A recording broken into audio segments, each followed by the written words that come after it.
and Christie and Mookie Betts just taking part of that sim game today. So how was the one yesterday and the one today? How are you seeing just these guys working their way back as a team?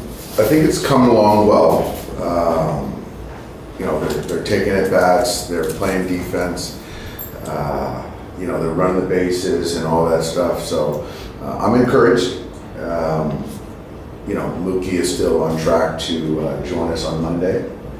And, CT is probably a couple weeks behind. Tommy and Max just went on rehab.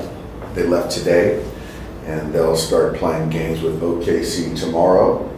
And so, I'm hopeful that in a week we'll get both those guys back, a week or so, something like that. And yesterday, Walker, just kind of on the rehab front, Walker was good yesterday. They got into the 6th inning, which was really good to see. The performance, the stuff, all of that was lined up. So, to imagine him making a start for us in Milwaukee seems feasible. So we're trending. With Mookie, he was doing some defensive drills just in right field. What, I guess, led to that conversation of just making sure that he gets reps to the right field as well as the shortstop? Yeah, I think that with Mookie, he's first off, what he's done for us at shortstop doesn't go unnoticed.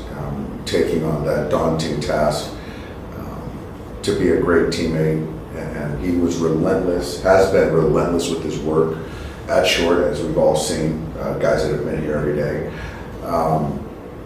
And so I think that, we've had conversations essentially daily about what's best for him, what's best for the team. I think that, I know that I said that, we want to start with Mookie out there at short to then give the potential to pivot out there.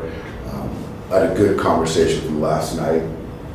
And, I think right now, and again, things always seem to change, but right now, we're going to kick Mookie out to right field.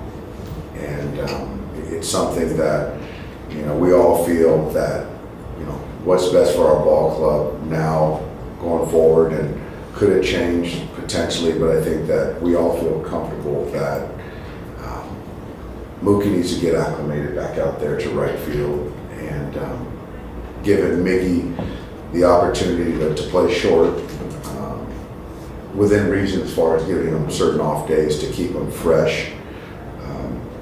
That's kind of where we're at right now. What was the conversation like with Mookie when you guys exchanged ideas about him going back to right field?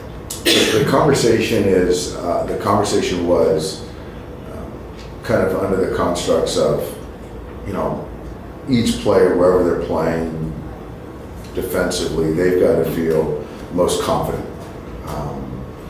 And I think that, and you have to then obviously layer in what's best for the ball club. And I think that, where we're at, he is most confident right now in right field versus at shortstop. And so you look at how Gavin's playing, and he's earned the right to continue to play second base for us. And so, you have essentially 2 Gold Glovers at shortstop.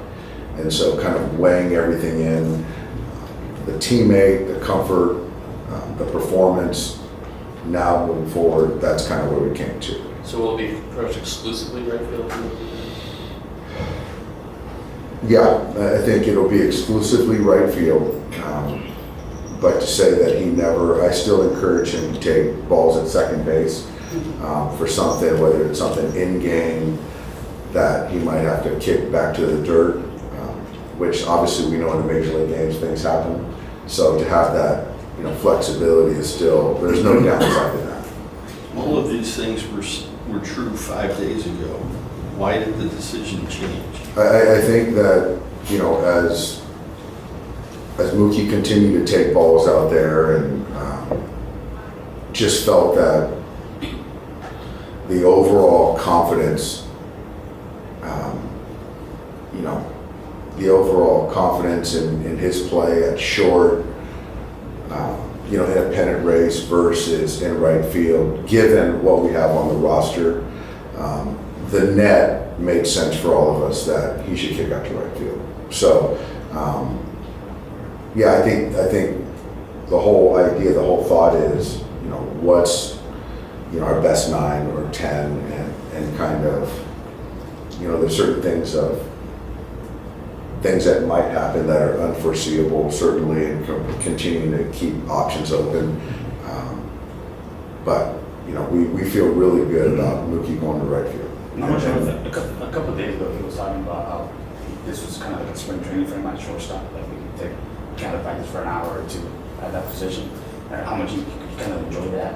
How difficult was this conversation?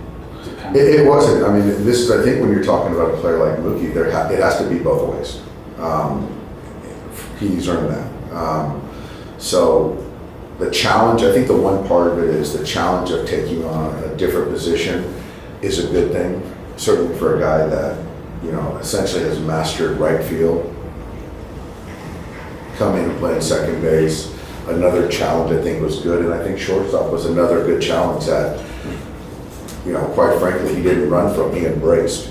I think that over the last, few days, and alluding to it like it's like a spring training, you start to see that, we're in a pennant race right now. We have a whatever game lead, and so, what's best for the ball club. So as far as a conversation, it was a conversation that went both ways. It wasn't something that was difficult or, me pushing him there. It was like, what's best? Because from the outset, he's always said he's going to do whatever's best for the ball club, and so that's kind of in line with what we've all always felt. Who initiated that conversation? Was it you or he?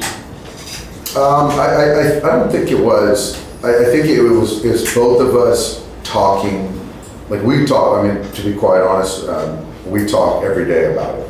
So it wasn't about, hey, something happened and hey, this is what we need to do now. This is kind of essentially reading the room, me and him talking. And so, and that's part of my job, is to kind of get a feel for where he's at and where the ball club is at. And this is something that we both feel, the organization as well feels, that this is, the best thing for the Dodgers in 2024. Doc, looking back, was it a mistake to move a shortstop? Well, I think at the time, Bill, I just don't know, the other options were, I would say no. And I say that because Gavin was a big part of our plans for 2024. And as it's played out, Gavin is a big part of 2024. And so if we would have not allowed or given Mookie the opportunity to play short, that would have, I think, essentially cut Gavin out of the picture early. And I don't know if that would have been the right decision. If you're talking about Miguel playing shortstop or something like that. And also, there's a cost in, you can't run Miguel Rojas out there every day. It's just, he could debate that, which he should, but physically, I don't think you can. And so I think that where we're at, and for Mookie to embrace that, was huge. He's still having a tremendous season, so it wasn't that the defense or the offense was compromised. I think that we have to make decisions as an organization in real time, and this is something that we made that decision to move Gavin in the middle of towards the end of spring training. And so you're trying to weigh in these factors over the course of the season. So, ultimately, I think we're getting to the place where, I think many of us felt we were going to get to.